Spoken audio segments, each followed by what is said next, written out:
+2 second year logic रे आज मु सिलेक्शन 2 मार्किया 3 मार्किया एवं लॉन्ग क्वेश्चन डिस्कस करी एवं सिलेक्शन लॉन्ग क्वेश्चन ये वीडियो को स्किप न करी शेष पर्यंत देखंतु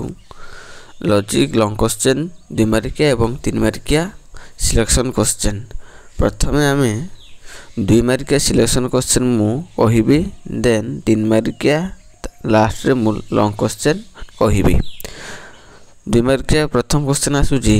पदमानकर व्याप्त नियम कौन पदमानकर व्याप्त नियम कौन द्वितीय क्वेश्चन आसुची गुण आधार रे तर्क वाक्य मानक श्रेणी विभाजन कर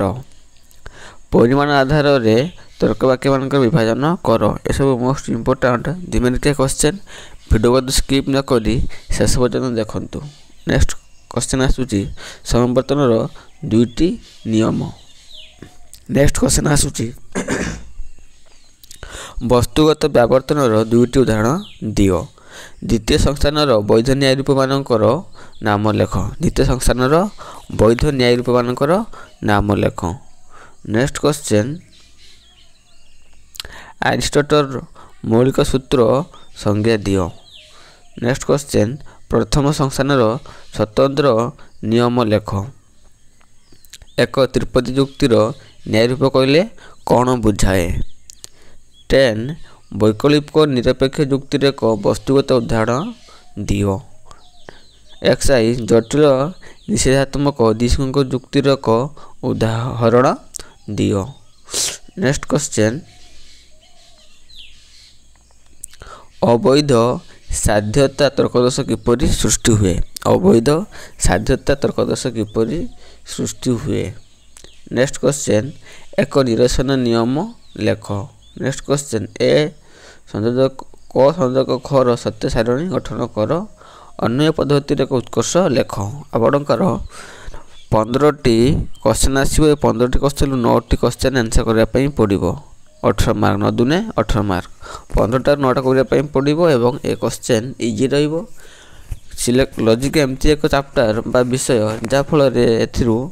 100 रु 100 बा 90 ऊपर मार्क रखिबार बहुत चांस था एवं एथिरु ही मार्क अधिक उठे प्रत्येक वर्ष 15टी क्वेश्चन 9टी करिवे 9 दुने 18 मार्क पाइबे नेक्स्ट मु 3 मार्किया क्वेश्चन डिस्कस करूची 3 मार्किया क्वेश्चन व्यावर्तन रो 3टी नियम लेख व्यावर्तन रो 3टी नियम लेख त्रिपदी युक्तिर संस्थान कहले कौन बुझाए व्याख्या कर निम्न युक्तिर नेक्स्ट क्वेश्चन निम्न युक्तिर संस्थान और न्याय रूप निर्णय कर समस्त शिक्षक साक्षर कौन से भिकारी साक्षर नुहंती अत कौन से भिकारी शिक्षक नुहंती नेक्स्ट क्वेश्चन प्रथम संस्थान रो प्रत्येक रूपांतरीकरण पई बारक व बकाड को पुनः नामित करा जाए नेक्स्ट क्वेश्चन को सादृश्य भित्तिक अनुमान रो एक उदाहरण दियो नेक्स्ट व्यतिरेक पद्धति रे दुईटी अपकर्ष लेख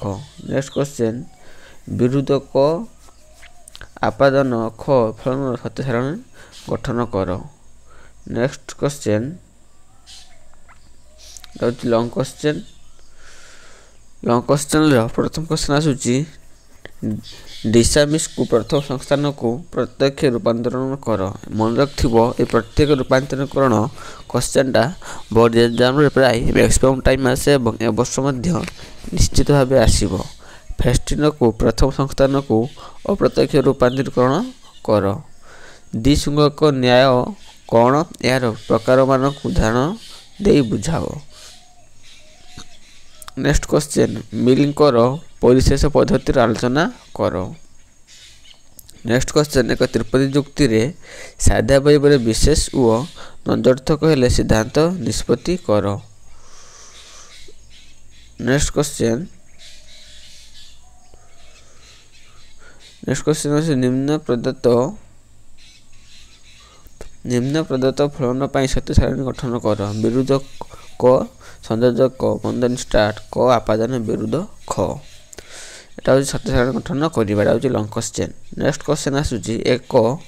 ତର୍କଦୋଷ କ'ଣ ଉଦାହରଣ ଦେଇ ବୁଝାଅ। ଆପେଦ୍ବାହୀ ତର୍କଦୋଷ କ'ଣ? ମୁଦ୍ଗର ତର୍କ ପ୍ରଦର୍ଶନ ତର୍କଦୋଷ କ'ଣ? ନେକ୍ସଟ କ୍ୱେଶ୍ଚନ୍ ପ୍ରାକଳ୍ପିକ ନିରପେକ୍ଷ ତ୍ରିପଦୀ ଯୁକ୍ତି କ'ଣ? ଉଦାହରଣ ଦେଇକି ବ୍ୟାଖ୍ୟା କରିବା। ଏହା ଥିଲା ଆପଣଙ୍କର 2 ମାର୍କିଆ 3 ମାର୍କିଆ ଏବଂ ଲଙ୍ଗ କ୍ୱେଶ୍ଚନ୍ ମୁଁ ଡିସ୍କସ୍ କରିସାରିଛି। ତେଣୁ ଏହିପରି ଭିଡ଼ିଓ ପାଇବା ପାଇଁ ଚ୍ୟାନେଲକୁ ଲାଇକ୍ ସେୟାର ଏବଂ ଗୋଟିଏ ସବସ୍କ୍ରାଇବ୍ କରନ୍ତୁ, ଯାହାଫଳରେ ମୁଁ ଯେବେ ଭିଡ଼ିଓ ଅପଲୋଡ଼ କରିବି ଆପଣମାନେ ପ୍ରଥମେ ନୋଟିଫିକେସନ୍ ପାଇପାରିବେ। ଧନ୍ୟବାଦ।